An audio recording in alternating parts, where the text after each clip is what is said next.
Hello and welcome to the Echo Chamber podcast. My name is Tony Groves, and folks, we are back talking to a friend of the pod, as they say, which is kind of boring all the time, but nonetheless, freelance journalist and the guy who, for my money, has been the best in terms of the Lough Neagh situation, the breaking the story, covering it in depth, and actually sticking with it when other people moved on. Every time the algae bloom went away, Tommy Greene didn't.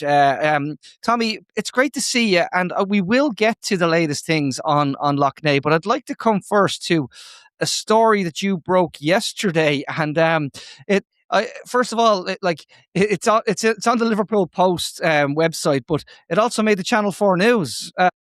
And now I'm going to say it. I didn't see your name attached, Channel 4, but nonetheless, it's a big story and something that's close to the hearts of people who listen to the Tortoise Shack. It's about whistleblowers, so you might fill us in about that, please. Yeah. Thanks, Tony, and good to be chatting to you again. Yes, this is another saga, another epic. It's been running on for a long time, and I've been reporting on this story for about 8 years. Similar kind of length of time to or duration of time to the Lough reporting. But yes, this is basically to sum up, it's a story about a young NHS doctor who was in his 20s at the time this all happened. He was reporting understaffing at an intensive care unit in a hospital trust in South London. 2 people died, he alleges, as a result of that understaffing. He raised the alarm, as you know, as was his kind of his professional and moral duty, some would argue, I suppose. And yeah, he's suffered reprisals as a result of that. So yeah, I've kind of tried to follow every twist and turn of his legal kind of odyssey, I suppose, coming up against healthcare bosses. And yeah, the relevance with Liverpool and with the reason why we're doing this for the Liverpool Post was basically this kind of the latest twist in the story is basically he's now going up against one of the law firms who are kind of one of the they'd be sort of the law firm that, like, if you're an NHS patient and you've suffered harm, or you're a relative of a patient who's suffered harm, or if you're a member of staff who is bringing a discrimination case or some kind of workplace, constructive dismissal or some other employment related matter against the health service, you'll very likely come up against this law firm.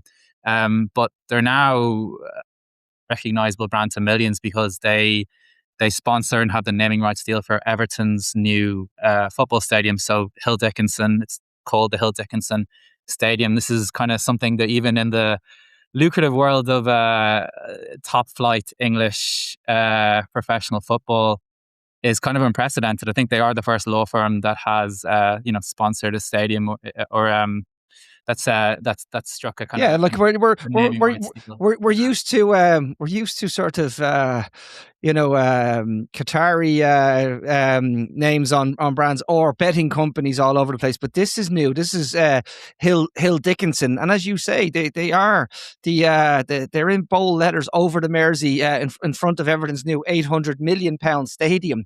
Right. But it reminds me though, and I'm going to put it to you now. So again, before we came on, you corrected me. I said you're 7 years chasing this story. You're actually over 8 years chasing this story. So that's right. An incredible amount of work. But I find it quite interesting in a way that you may have known recently, where we talked to whistleblowers and people who are, being pursued or now going back to it to fight back against what happened to them in terms of bogus self-employment. And on the one hand, in RTE's case, RTE were employing Arthur Cox solicitors to represent them against the workers who have been done down, for want of a better term. And then on the other hand, Arthur Cox recently were writing to putting out a marketing piece saying, if you have bogus self-employment, you think you have bogus self-employment, come to us and we'll help you regularize your situation with the revenue. And you're thinking, well, on the one hand, you're saying it doesn't exist. On the other hand, you're saying it's a business opportunity. Hill Dickinson here are kind of on both sides of the argument, aren't they? Yeah, exactly. So again, so the whistleblower, the hardest case, Chris Day, is an incredibly tenacious individual who just hasn't kind of given up, where so many people do just get worn down by these law firms and their kind of attritional tactics. But basically, Hill Dickinson, played a very interesting role in this because essentially, Chris Day's case came to national attention during the 2010s, around the time actually junior doctors, or now called resident doctors, doctors under consultant level in England, were about to go on strike, to go on historic industrial action, which was in 2016. He basically took his whistleblowing claims to court, and the NHS body that he came up against, which were being represented by Hill Dickinson, basically said this case can't be heard because whistleblowing protections in law don't apply to junior doctors. In other words, they're basically making a technical argument that Health Education England, as it was then known as a body that's since been kind of wound up, that it wasn't a so-called extended employer under the Employment Rights Act of 1996. However, I then discovered a number of years later that actually Hill Dickinson had drafted a contract between this health service body and the hospital trust where Chris Day was working, which very explicitly said that there was this kind of clear employment relationship, and therefore that, of course, they were going to be an extended employer under the law. So Chris Day is now basically taking a case where he's saying, this was effectively an act of duplicity or a sleight of hand. Can I quote you? Can I quote you for the benefit of listeners? To put it in the plainest possible terms, Liverpool's most famous law firm had taken public money to draw up the contracts, only to then advise the NHS that the protections they outlined did not exist. But someone like you got the actual documents to show that they did exist. That's right. Yeah, God, and some of it is so kind of complex that even trying to explain it again, just kind of off the cuff, is challenging. Yes, basically these contracts that landed in my inbox in 2019, it just seemed to blow a hole through their legal arguments. And their legal argument basically not only meant that his case was thrown out for 3 to 4 years and had to be wrangled at a really considerable cost to the public purse. It also meant that, or at least it seemed at the time, that the effect of the ruling was that it basically created a gap in the law. It basically raised the question that whether 54,000 other junior doctors in the NHS also were not protected by these, didn't have these vital whistleblowing protections in law.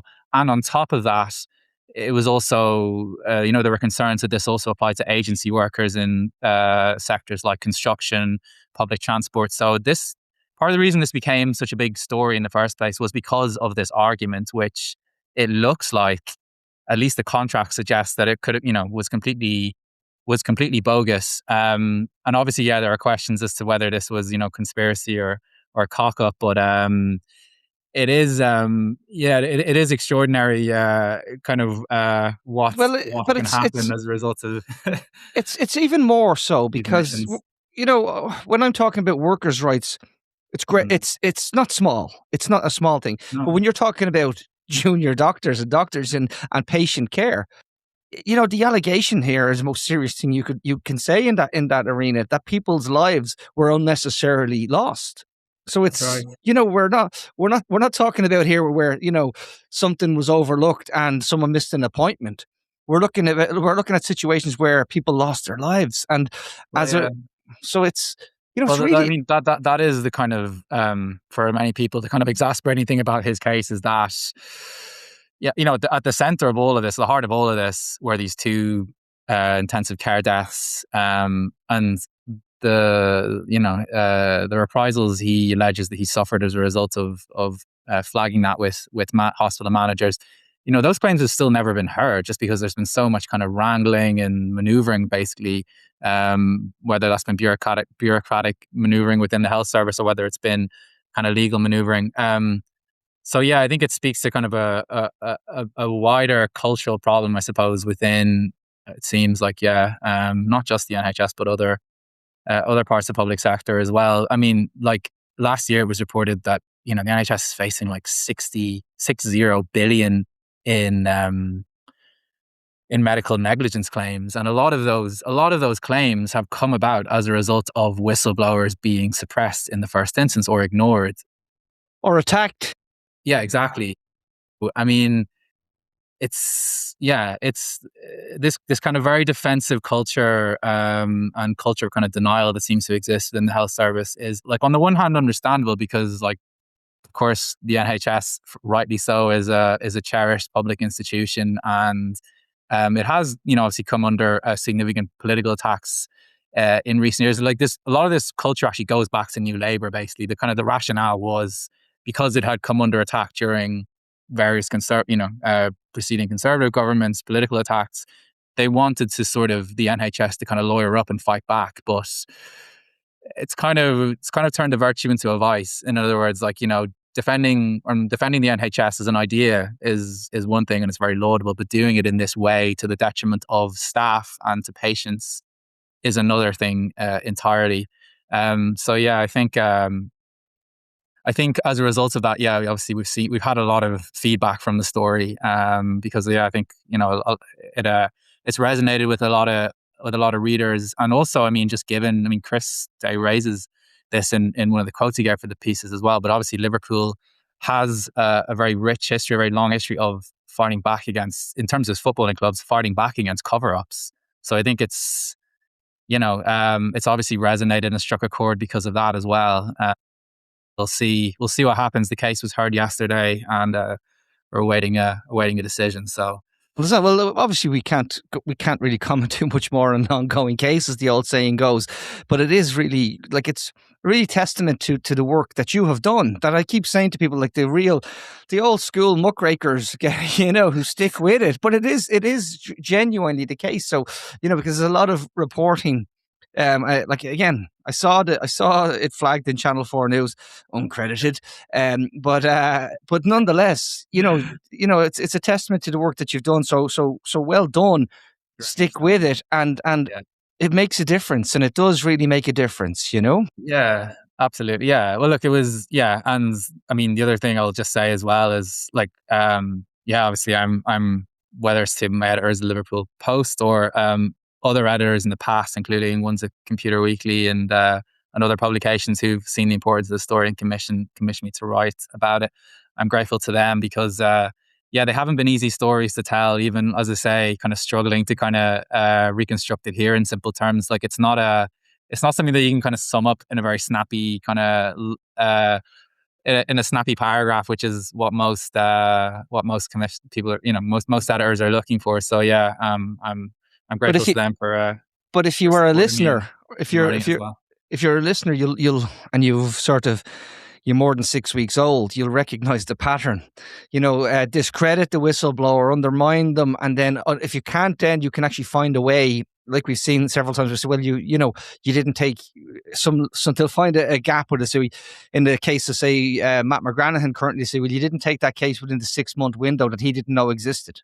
These kind of, like, so they will impose these things. And I only have to think back to, I think it was 2015, so I could be wrong, but there was we had our own whistleblower in the Irish Health Service, and then I think Leo Varadkar they said that this person has a reputation as a disgruntled employee. And nice. So I remember that specifically, that because the allegation had been made by the medical profession that the lack of resources was tantamount to torture. That right. People were, and it was a serious allegation to make. But then he became the center of the story, and not the actual lack of care that was taking place within the system. So we've seen this, we know how it operates, but we'll stick with it and see where it goes. But exactly, and like, just the last thing I'll chime in there say is, similar. You saw similar kinds of, how would I say, discrediting, I guess, of Chris Day in the story. I think he even contends that on the night that he kind of made this fateful phone call about the understaffing, after, he'd already reported it, 2 patients had died. He shows up to another night shift, and the 2 locum doctors who were supposed to be covering all the wards weren't there. And as a result, then he's put in this kind of catch-22 situation. He rang an off-site hospital manager, and he kind of knew the dilemma he was kind of facing. So he had a senior nurse kind of witness the call, and it seemed that it was the account of that phone call changed basically between the kind of initial sort of emails that were exchanged around it, and then a subsequent hospital investigation a number of months later. It went from being a kind of a calm and sort of amicable conversation to one that suggested that he was whatever. It's like Yeah, so accusing him of kind of insulting them and of being having kind of mental health problems and other kinds of exactly same process, same playbook. As I said, in our case, it was said the case I referenced earlier. He's disgruntled. Other staff. The implication was other staff don't like him. Yeah. And it's nasty stuff. But look, just want to come back to Lough Neagh, because there's been some developments on it, and not all to the good. The current owner, the Earl of Shaftesbury, has been on, I'm going to say, a kind of a PR crusade. I've seen him give a couple of interviews and all splashed across the papers with the big exclusive, and that they're making me look like the bad guy. And this is the tone of the general coverage. I know you have a book coming out on the whole process eventually called Troubled Waters. We look forward to reading that when it's available. But the moment you reported a couple of weeks ago about the ways of they're going to sort of advance and fix things that are happening in Lough Neagh, some of the plans that were going to happen. And I don't know if you remember a couple of years ago, back before everything was about war, we were thinking about climate action. And we thought, well, how do we incentivize these things? And one of the things was with the marine animals known as whales. I remember the Financial Times ran a big piece saying, did you know that whale shit drags CO2 out of the air? Maybe we can monetize it and create credits for whale shit. And everybody went, wow, we could have whale shit tokens and sell them to one another, and we could all feel better about being green rather than just let the whale shit be whale shit. I read your report on what's been suggested on Lough Neagh in terms of carbon credits and the likes, Tommy, and I just thought, whale shit. You tell me what you think. Well, yeah, there was no mentions of whales in the document as far as I can or no, but there was mentions of credits. There were mentions of credits, yeah, and certainly the Lough Neagh story has no shortage of manure and shit in its various or slurry of various descriptions. So this was an approach. The story that I reported was basically came out of an approach that seemed to be made by an investor, an English guy, who basically had a meeting set up, not completely clear at whose behest, but nevertheless he had one set up at Queen's University in Belfast in October, where he presented these pretty developed plans, basically on I guess it seems to be sort of like for a pilot, a small scale kind of pilot land transfer for things, like kind of carbon credits and or there's mention of carbon credits and of biodiversity net gain credits, which is another kind of green finance instrument. I think the idea was, this might be kind of like a test case that they might then apply to this broader transfer that's being obviously mooted at the minute in terms of the Lough bed, the legal owner, which is the 12th Earl of Shaftesbury, who's, as you mentioned, been in the news this week. But yeah, obviously, look at it was kind of extraordinary. It was a very developed plan. It seemed to kind of come out of nowhere, and it also seemed to confirm a lot of fears that have been expressed to me, certainly by people living around the Lough, that kind of plans are being drawn up in secret, and obviously that they're having no say or kind of agency over this. And I mean, anyway, like this meeting that took place, I understand this guy was kind of grilled pretty heavily, and seemed to kind of go away from it with his tail between his legs. But it's not clear whether he's kind of gone away now or whether he's going to come back with a more kind of refined pitch. But certainly, it was a 20-page document, and it was quite interesting. He seemed to kind of walk back quite a number of the claims that were in there, but a number of the groups who were listed as kind of, partner organizations, basically when I went to them for the story for comment, said, yeah, we're not partners, we're not partnering with, in this proposal. We haven't been, kind of adequately consulted on this, whatever else. So I think, it was. So where did this entrepreneur get the idea to come along and say, wind turbines in the middle, carbon credits for everybody? Actually, I like the cut of your man Groves' jib. Maybe we get some whale shit as well. Where did he take? He didn't just think of this himself. Yeah, no, it's like, well, that's yeah, I think there were a lot of questions then as to, where this guy had come from, and where his access came from. Now, he also, I understand, was at a Stormont, another quite exclusive kind of Stormont, called, it was like the Lough Neagh Innovations Lab, I think is what they called it anyway, held last March. And he sort of turned up, and I think he had like community representative or something on his name badge, and people, that naturally kind of raised a few eyebrows. People asked him, who he was and what his connection to the loch was, and I think he basically said something along the lines of, "Oh, like, I'm a friend of Nick's, I'm a friend of the Earls," which again, obviously raised questions again, or raised concerns, I suppose, as to what role he may end up playing. And I also understand he was there was a few months before that, there was a meeting at Westminster, which again was, it wasn't this wasn't something that was kind of announced to the public in advance. I got wind of it at the time and reported it in the Belfast Telegraph. But I understand he was at that meeting as well, at which the Earl and a couple of others spoke. So I think that was probably his point of entry. But yeah, look, I don't know the guy. Like, of course, like I've only ever just made a. Can I go back to the reporting though, just to be very clear on the reporting? Yeah, so to be polite, there are parts, as you report, that puts environmental and social needs above profit.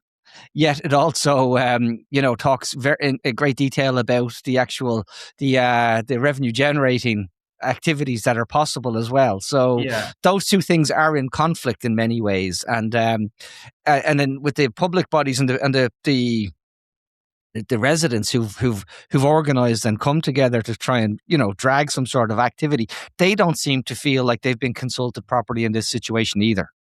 No, look, and that's been a concern, or that's a big part of the conversation around Lough Neagh for the last 2 years has been, I suppose, what you might call the democratic kind of implications of this.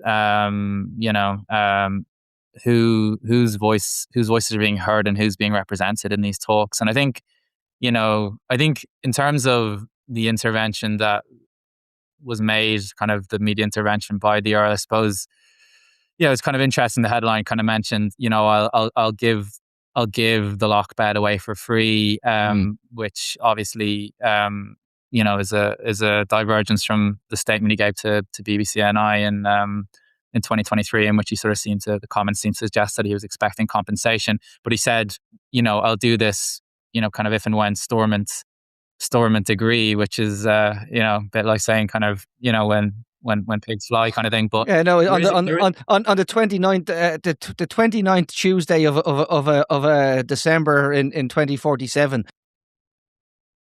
Like, it's pie in the sky stuff, but it's also good PR. It is good PR to be able to go and say, I'm willing to do this. But it also then, again, I'm saying this, not you. I'm saying this, not you. It also then, if we believe the entrepreneur has links to the Earl and they're looking to have a UK social enterprise revenue generating type process, it also then raises the questions, because one of the reasons why, just for listeners, you might remind them why the bed of the lake, the loch is so important, because it's been used, it's been profited from for every year. Yeah, that's right. So obviously the Earl, well, or the the bed is obviously rich in a number of let's say there are a number of mineral resources either along or underneath the lock bed. So that's part of the reason, why it's such a valued kind of why investors might be eyeing it up. And there are a number of there are a number of it like this. So to be clear, this guy who made this approach in October is not the only investor sort of in the picture. It's quite a congested picture at this point, and there are quite a few different groups with, in some cases, some seemingly quite wacky plans. But I think the main point in the connection with Stormont is, like Stormont has completely dodged the issue of public ownership. Stormont should be making the case and saying, and there are arguments against public ownership as well, but they should be robustly scrutinized in the democratic institutions that exist, with all the limitations that they have. But they're not doing that. And because they're not doing that, and there are reasons, we'll get to the reasons why they're not doing that in a minute, but because they're not doing that, you basically have this kind of almost like a free-for-all with like all of these kind of backroom deals and it's like figures kind of weaving in and out, and it's just like it's kind of created a real mess. Well, Tommy, it's old school capitalism. It's see a need, create a market. Don't fill the need, create a market, and then see what can be monetized from it. Like I just want, before we get to the reasons, and I'd like around Stormont, I'd like you to go through that. I just want to assure listeners that we don't really need to worry about it anyway, because Lough Neagh only provides 40% of Northern Ireland's drinking water, so that's all we're talking about here. It's hardly an existential threat to anyone or our environment, Yes, right. So of course, like and like in terms of the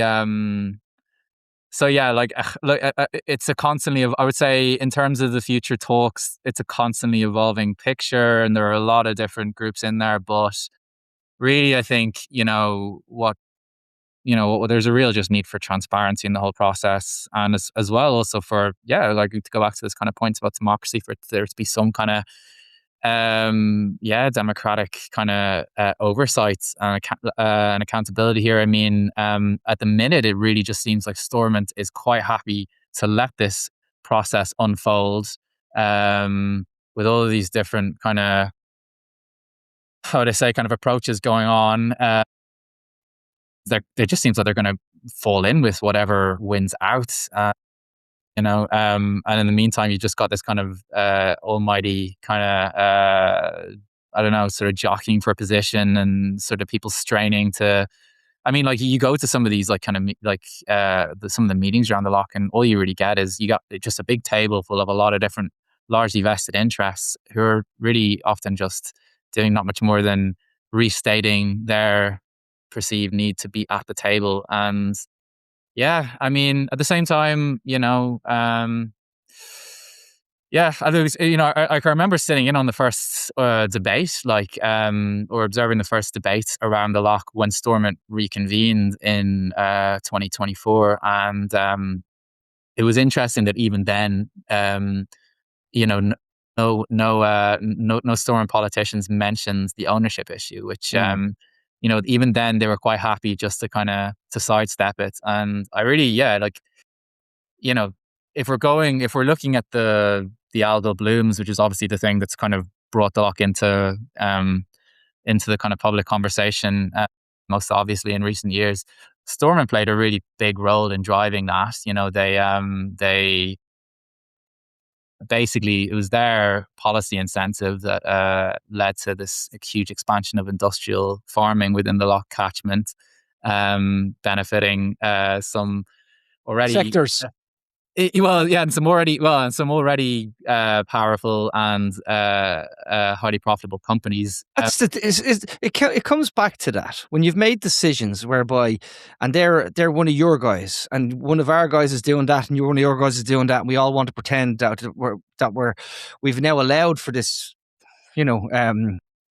destruction of the natural environment in the largest freshwater source on the island of Ireland, and then there's no political will to actually address it. We have to ask why, and you've been asking why, and Stormont has just been hiding away. Well, yeah, exactly. And like the other thing, I suppose, look, even just for a bit of context there, Stormont, this isn't the first time Stormont has seemingly missed an opportunity to just to settle this question and to bring the loch into, or to bring the loch beds and soil into some form of public or community ownership. I mean, even going back to, I dug up some archive papers a couple of years ago, in 2022 actually, which showed that even in the 60s and 1970s with the Stormont administration that existed then, the official unionist administration that existed then, there were senior officials in Stormont at the time who were basically saying, we need to take this off the Shaftesbury estate, or off the Earl of Shaftesbury. It was the father of the current guy who was the Earl at that time. They said, we need to take it off these guys, take it out of private hands at the earliest possible opportunity. They said it would be madness not to do this. That's what the papers say, that this was more than half a century ago. And that wasn't there have been several missed opportunities during that time. The last one, apart from the current one that they seem to be missing, the current open goal, the last one was around 10 to 15 years ago, after a motion that was tabled by Francie Malloy, who at the time was the MLA for Mid-Ulster, Sinn Féin MLA. But I mean, there's been a long history of missed opportunities, and like you say, lack of political will. Obviously, Stormont has played a really large role in terms of driving the current ecological crisis, disaster. But the other thing I think is, look, there's less than a year now until the upcoming election, assembly election. But this is a historic power sharing executive. It's the first executive with a nationalist first minister. It's a Sinn Féin led executive. Sinn Féin also control a number of, or hold a number of key departmental portfolios in relation to Lough Neagh's management. So they have the infrastructure portfolio. So that means they have NI Water, which is it's a sponsoring department for NI Water, which is the public water company in the north, which also oversees the industrial sand extraction, which is an activity that the Earl of Shaftesbury kind of licenses and gets royalty payments for. They have the finance and the economy portfolio, and obviously, in symbolic terms, they have, the first minister is Michelle O'Neill, who herself. But they have the opportunity. There are levers that could be pulled, and they're not being pulled, and that is, and we're gonna, what happens when it starts to warm up again this summer? What happens? Exactly. And look, I'm going to say that it's not just Sinn Féin who are not doing anything about it. It's most of the parties. But the point is, they're the ones with the democratic mandate to do something. They should be doing something, or they should be doing a lot more than they are doing. Absolutely. And as I said, politicians will love to take credit for things when they get it right. So the fact that they're not pulling these levers that are available to them, the public are right to ask questions. I'm going to wrap it up, because there will be more, obviously, as we head into the warmer months and see what happens. And, people begin to talk about it again, and how safe our drinking water is when we see the animals that inhabit the loch that have died from toxicity in the past. If we start to see a re-emergence of that, I'm just going to make a suggestion, and this is for the Earl, Nicholas Ashley Cooper, who currently owns the thing. Maybe, given that we're talking about going way back, maybe me and you, we have a duel and we see who wins, and paces at dawn, because we might do it old school. I'm kidding. Don't sue me. But on that miserable attempt at humour, I think we'll leave it there. Tommy, thanks so much for your continued coverage of this. I think it's an underreported story, and that's not something that I say with any glee in my voice. It needs to get a much larger audience than just talking to this Egypt every few months. But nonetheless, I really admire you for your tenacity and sticking on it, and bringing us up to speed. And well done again on the NHS Whistleblower Story. It's a great scoop, and again, a testament to the work that you've done. Thanks very much, Tony, and thanks for keeping some of my kind of musings and kind of tangents,